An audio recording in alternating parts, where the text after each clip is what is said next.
Ciao, sono Luca Spinelli, consulente finanziario indipendente. Oggi parliamo di come investire in oro, cioè è meglio l'oro fisico, l'oro da investimento, oppure uno strumento finanziario che replichi l'oro. Allora, la questione è abbastanza semplice, quindi fai questo ragionamento. Quali sono le grandi differenze fra investire in oro fisico e investire in oro virtuale, cioè lo strumento finanziario, il famoso ETC, l'Exchange Traded Commodity, che ha sotto l'oro?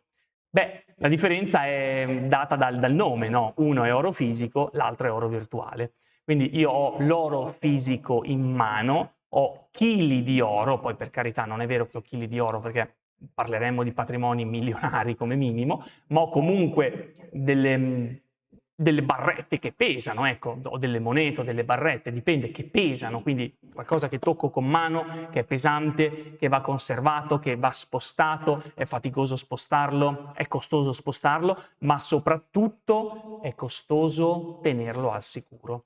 Tu pensa ai costi di custodia in banca, va bene, 30 euro all'anno, fa niente, fino a 10.000 euro perché quella è l'assicurazione di base che ti danno. Però in ogni caso il mio oro ogni anno deperisce di quel valore lì, perché è il costo della cassetta, 30 euro, 50 euro, 100 euro, a seconda del tipo di cassetta che hai. Quindi, numero uno, l'oro fisico ha questo bello svantaggio. E poi te lo possono rubare, perché se tu dici, ok, ma io me lo tengo in casa, ma allora te lo possono rubare. Quindi non metti a rischio solamente il valore perché viene depauperato dai costi di, fra virgolette, custodia, ma metti a rischio l'intero capitale, perché in qualsiasi momento qualcuno potrebbe entrarti in casa e portartelo banalmente via. Io dico sempre, noi non è che dobbiamo investire solamente per noi stessi, o meglio, non dobbiamo fare questo ragionamento, perché magari un domani questo oro o comunque questo patrimonio che io ho, che è composto anche dall'oro, finirà nelle mani di qualcun altro, no? Io avrò degli eredi magari, no? Ecco, quindi questo problema, se non ce lo avrai tu, cioè se nessuno ti ruberà mai niente in tutta la tua vita, magari hai sentito, non so, storie di un qualche nonno, una qualche zia, magari anche dei tuoi genitori, ai tempi, a cui i ladri erano entrati in casa e l'avevano rubato. Quindi storicamente, statisticamente, te lo ruberanno. Se non lo rubano a te, lo ruberanno comunque alla tua famiglia. Quindi se tu stai costruendo un portafoglio, un patrimonio, stai investendo non solo per te, ma anche per la tua famiglia, avere l'oro fisico in casa vuol dire che sicuramente prima o poi ti portano via qualcosa. Fine. Può essere fra 100 anni, fra 200, non importa, ma te lo porteranno via. Quindi hai comprato una seccatura a livello mentale e psicologica che ti porti dietro per tutta la vita e poi comunque in ogni caso tutta questa fatica che ti rovina il sonno magari, a me personalmente lo rovinerebbe, non ti viene ripagata perché l'oro ti sparisce. In banca invece questa cosa chiaramente non ce l'hai, però comunque vai a pagare quei 30-100 euro all'anno come costo di custodia e poi comunque non ce l'hai nella tua immediata disponibilità. Quindi oro che non è nell'immediata disponibilità, qui si apre un altro bel filone, cioè io ho l'ETC in oro, lo posso vendere con un click, ma se io ho l'oro in cassetta di sicurezza o ce l'ho in casa, intanto se è in cassetta di sicurezza io devo andare fisicamente in banca a prenderlo. La banca ha le cassette aperte dalle, non so, come le segreterie delle scuole, dalle 11 alle 11:15. E quindi tu sei intanto soggetto alla buona volontà di altri per poter accedere a un qualcosa che è tuo. Poi in ogni caso, quando tu vai a venderlo, con l'ETC te lo dico di nuovo, tu fai un click, non è una battuta, tu letteralmente fai un click, disponi un'operazione di vendita. Se non hai voglia, chiami la banca e gli dici guarda, vendimi questo oro qua. Te lo fanno loro, gratis. Ma se tu adesso ce l'hai in oro, in fisico questo oro, devi trovare un posto in cui venderlo, devi andare materialmente con l'oro in giro nel posto a venderlo. E quindi hai tutte queste bellissime problematiche di dover trovare qualcuno che te lo compri, di trasportarlo letteralmente e poi di venderlo a un prezzo che, campanella magica, non è quello del mercato. Perché? Perché tu dove vuoi andare a venderlo questo oro? Probabilmente a un compro oro, ma il compro oro, se mi compra il X carati, se oro da investimento sarà 9.999 come titolo, quindi purissimo, te lo compra comunque a qualcosa meno rispetto al valore di mercato. Perché? Perché ti stanno offrendo un servizio di compravendita di oro e quindi loro sono un'azienda, mirano al profitto, quindi te lo devono vendere a qualcosa di più e te lo devono comprare a qualcosa di meno, perché è il loro giustamente margine. Quindi eccoci qua, dopo che ti sei rotto le palle con la custodia a casa, te lo sei magari fatto rubare nell'arco di una vita, oppure hai buttato centinaia di euro in cassette di sicurezza, anche nel momento in cui lo vendi, tu lo stai vendendo a un 10% o magari anche a un 20% in meno rispetto a quello che avresti potuto fare invece tramite uno strumento finanziario, quindi un ETC sull'oro. Ma non è tutto, perché tu l'oro poi devi depauperarlo dalle tasse. 26% plusvalenza. Se hai gli ETC, un ETC, quindi l'oro virtuale in strumento finanziario, non c'è problema. La banca, se sei in regime amministrato, come tanto sicuramente sei, no? Il 99% degli italiani sarà in regime amministrato. Adesso è una battuta, ma è per capirci. La banca si occupa in automatico, è una cosa che fa il sistema, non è che c'è l'omino che lo fa in automatico il sistema banca, ti depaupera questa operazione di vendita del 26% di tasse, te le trattiene e si le paga allo Stato in automatico.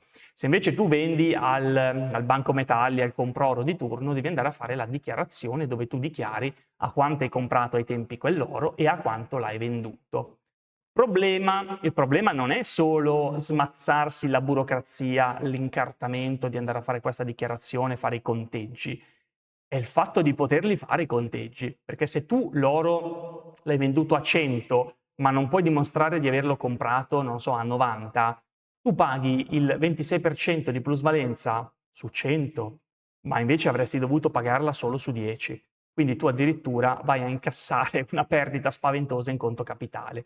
Perché? Perché la legge te lo chiede. Come faccio a calcolare quante tasse mi devi dare, no? Io sono lo Stato, ti chiedo, ma devo sapere a quanto tu l'hai comprato, che plusvalenza hai realizzato su cui calcolare la tassa. Ma se tu non hai più queste carte, o se queste carte diciamo non vanno bene, o se queste carte le hai perse, o se queste carte non hai avuto la voglia di conservarle, e qua aggiungiamo, vedi, altre cose da conservare, da curare, da sapere dove sono, ma tu pensa a questo oro che viene ereditato, o tu l'hai ereditato, o tu lo farai ereditare fra 10, 20, 40, 50 anni, ma i tuoi eredi ma non sanno dove sono queste carte, quindi cosa fanno? Vanno al Banco Metalli, vanno al Comproro, lo vendono e pagano il 26% su tutto quello che gli hanno dato. Perché? Perché non sono in grado di dimostrare la plusvalenza effettiva.